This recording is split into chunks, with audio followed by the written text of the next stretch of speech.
പ്രേക്ഷകർക്ക് വിഷ്ണു ക്രിയേഷൻ എന്ന യൂട്യൂബ് ചാനലിലേക്ക് സ്വാഗതം. അപ്പോൾ ഒരുപാട് ഫേക്ക് ന്യൂസുകൾ ഇങ്ങനെ ക്ഷേമ പെൻഷനെ പറ്റി വരുന്നുണ്ട്. എന്നാൽ ഭാഗികമായിട്ട് ഇത് ശരിയാണ് താനും. അതെന്താണെന്ന് നമുക്ക് നോക്കാം. അതിന് മുമ്പ് വീഡിയോ ലൈക്ക് ചെയ്യുക, സപ്പോർട്ട് ചെയ്യുക, സബ്സ്ക്രൈബ് ചെയ്യുക, വീഡിയോ ഷെയർ ചെയ്ത് കൂടുതൽ ആളുകളിലേക്ക് എത്തിക്കുക. ഈ ആളുകൾ കുറേ പേർക്ക് സംശയങ്ങളുണ്ട്. ഈ ഒക്ടോബർ മാസം തൊട്ട് ക്ഷേമ പെൻഷൻ കിട്ടുകയില്ല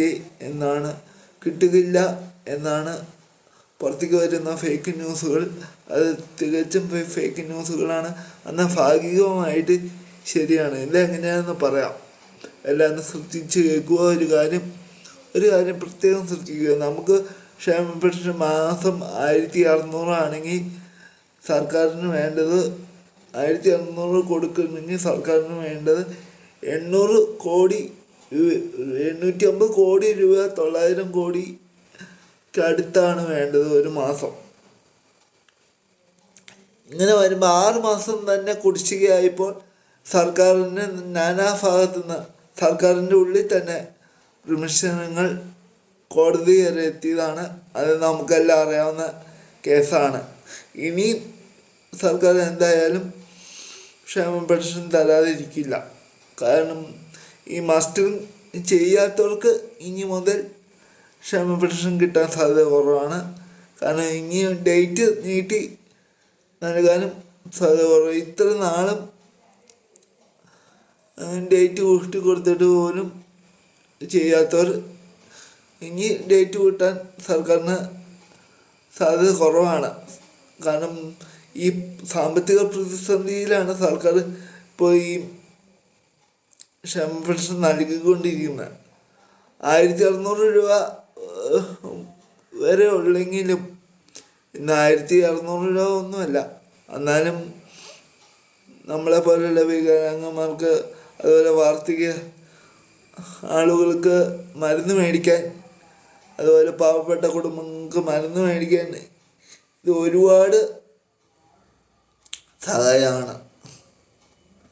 ആരുമില്ലാത്ത അച്ഛനമ്മമാർക്കൊക്കെ ഒരുപാട് സഹായമാണ് ഈ മാസം കിട്ടുന്ന 1600 രൂപ.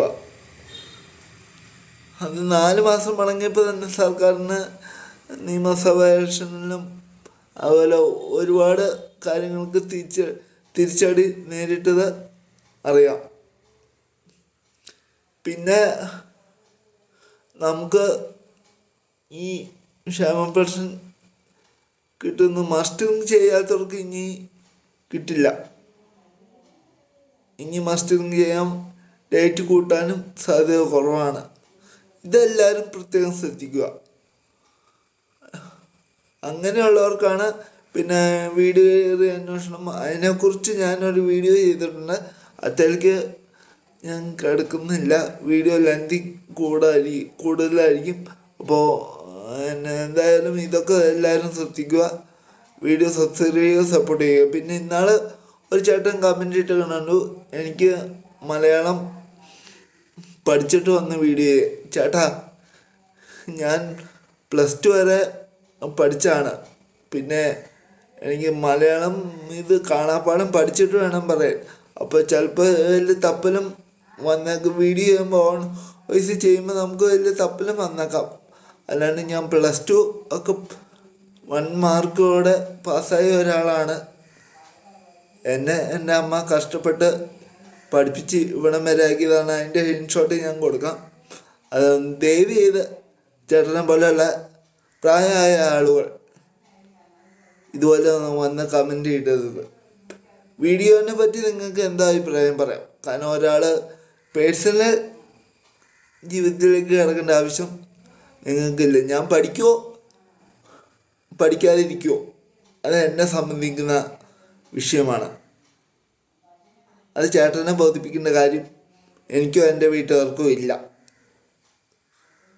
എൻ്റെ വീഡിയോ എങ്ങനെയുണ്ട്, വീഡിയോ ചേട്ടന് കാണാൻ ഇഷ്ടമല്ലെങ്കിൽ അത് ചേട്ടന് സ്കിപ്പ് അടിച്ച് പോവാം.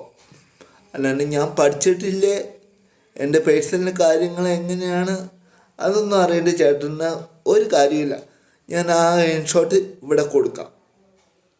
ഞാൻ പഠിക്കുമോ പഠിക്കാതിരിക്കുമോ അത് എൻ്റെ കുടുംബക്കാരുടെ എൻ്റെ ഇഷ്ടം. അത് ചേട്ടൻ അറിയേണ്ട കാര്യമില്ല. Okay, bye bye friends. ഇപ്പം എല്ലാവരും നല്ല ആരോഗ്യകരമായ മാന്യമായിട്ട് കമൻ്റ് ഇടുക. ഇതുപോലത്തെ യൂട്യൂബ് ചാനലായതുകൊണ്ട് ഞാനൊന്നും പറയുന്നില്ല.